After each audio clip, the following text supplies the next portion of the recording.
as a musician, how did you develop your chops? I know you play several different instruments, but as a keyboardist, how did you develop your chops and those leadership qualities? Well, I studied at every musical institution here in New York. Wow. From an early age, starting at the age of 5, and I've been in music study, music schools, and so I had a lot of formal training, and combine that with a lot of, I would say, in the field training as well. As a young professional, so I started working as a young professional at 14 and doing gigs and jobs, and so I also studied arranging, the craft of arranging, right, and orchestrating. And so if you're the arranger and the orchestrator in an ensemble, then the first job of a leader or a conductor is teaching the music. So if you're the one teaching the music, then you naturally, assume a leadership position if you're teaching the music. And that's what I started doing at a very early age. And there we go. Wow. And as far as your band goes, what is your selection process for your musicians that play with you? I interview and I meet people all over the country. So I don't have just one band. I have many configurations on ensembles of people that work with me. I leave the door open to meet new musicians. I meet them all the time. The process is a lot of them. A lot of them come to me through existing people that have worked with me. So the recommendations usually come, and the screening process usually comes through other musicians that work with me. When there's a slot open, then then one of my trusted people will say, "Hey, we got a guy that that deserves an opportunity. Let's give him a shot, or give her a shot." Same thing with background vocals. So even while I meet people and they send me tapes and clips and YouTube, all kinds of stuff that they want me to see, I'll look at them and I speak to everybody. And I'm open to, probably about a few weeks ago, a young lady who was, she was sending me notes, and I said, okay, I'll tell you what. I invited her down to her, so I said, come on down, and let me hear you. She came down and sang, and I determined that, while she had a nice voice, it wasn't quite what we needed, in some of the situations that she was seeking. So with that, I gave her some good advice, and I gave, and I said, hey, listen, I gave you a lot right now, and I'm sure she appreciates it, I stopped what I was doing and gave you not only some direct feedback, but some honest opinions and critiques about where I think you're at, where you think versus where you think you're at. And so that was it took 15 minutes of my time and a few emails, but I do believe in giving people opportunities. And sometimes I've had people come to me and really blow me away. So I'm always interested in new talent because that's the lifeblood of our industry. And but in answer to your question again, the process usually happens through recommendation from some of my already existing trusted people and staff. Man, that's amazing, and what a way to give back and share your gift. Information is the key. So even if you don't get the gig, just having a chance to link up with you and get your personal opinion should do wonders for a person, especially if they use the application thereof. Absolutely, yeah. All right. So how much time does it take to prepare for an award show for for the night, like the Grammys or the BET Awards? Well, we usually work backwards of, it could be, the process may start months out, and it usually does. When we're kind of getting the broad strokes, talking about what we're going to do. Then as it gets a little bit closer, 6 weeks out, then we need to get on the phone with they'll usually have a general conference call in which we'll talk about the various segments and what they're looking to, to achieve out at, the network and the executive producers. And then, still probably, 6 to 8 weeks, they're still booking artists.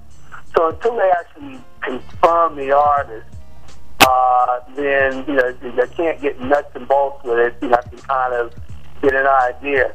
So once they confirm the artist, and usually that sometimes happens right up until we do the show. But, some of the main artists usually get confirmed about 4 to 6 weeks, and then I'll get on the phone with them, and we'll start talking about, whatever the song choices may be, whether it comes from, usually, the concept of the segment will kind of determine what the song selection is, And, for instance, when we did the Whitney Houston special for the Grammy organization on CBS, well, that's pretty, Whitney Houston song. So everybody coming on the show, Ken Sutton and Usher and others, everybody is doing Whitney Houston. So it's a matter of which song is going to suit you. So I'll come up, with a suggestion, or they may start with a suggestion. Then it's about everybody kind of ratifies that. It has to shoot back to the executive producers, the network. Everybody's going to say, okay, sign off on that. Then we kind of get started on the arrangement. I have the trust of the artist. A lot of them will, say, hey, listen, Ray, let me hear what you're thinking. I'll come up and I'll work up some kind of arrangement and send them a sketch of it, a musical sketch of it.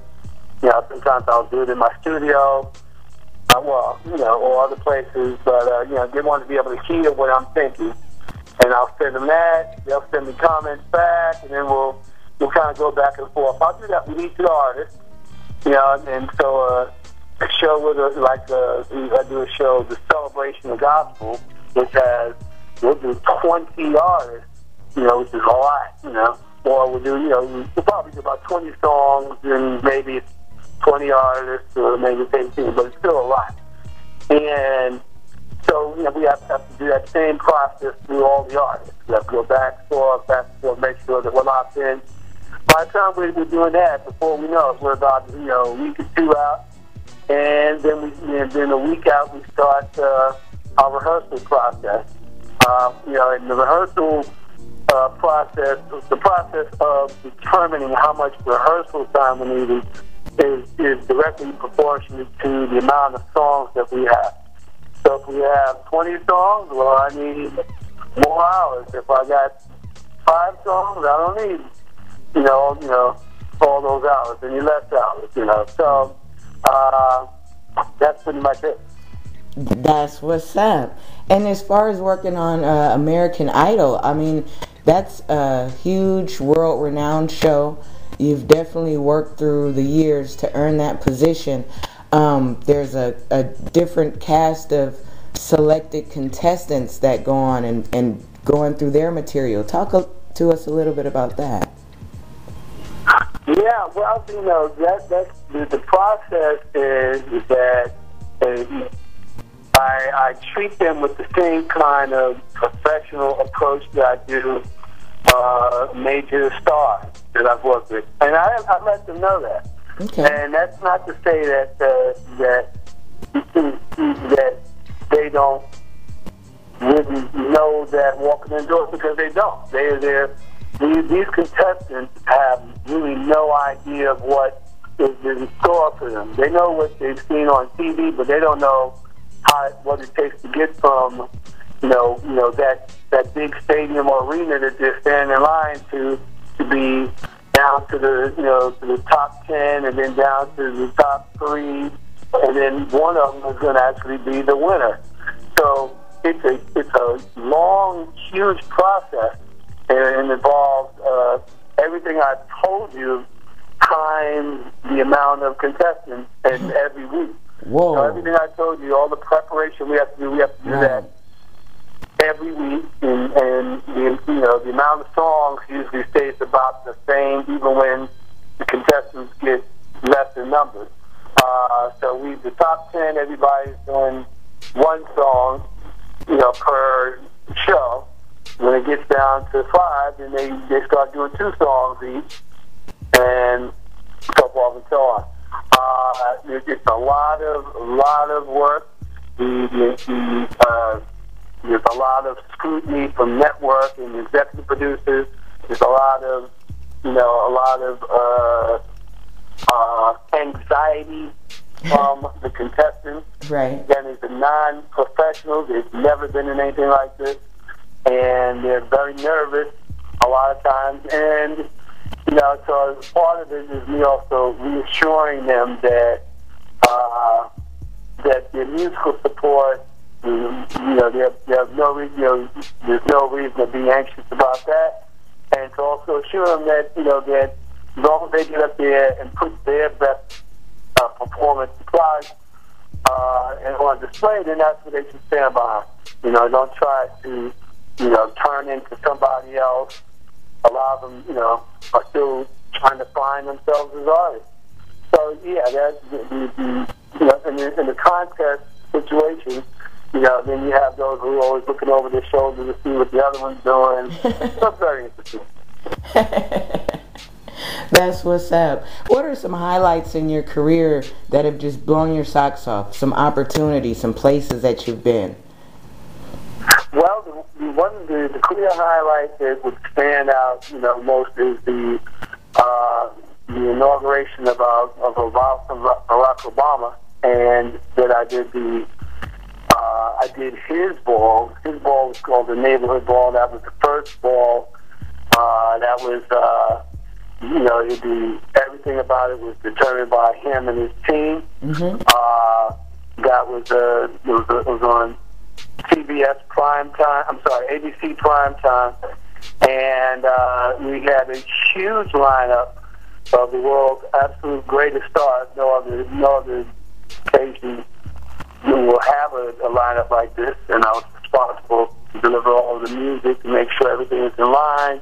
We performed behind most of the artists. Some of them had, their bands with them, like, Maroon 5 is a band, Black Eyed Peas is a band, but we worked with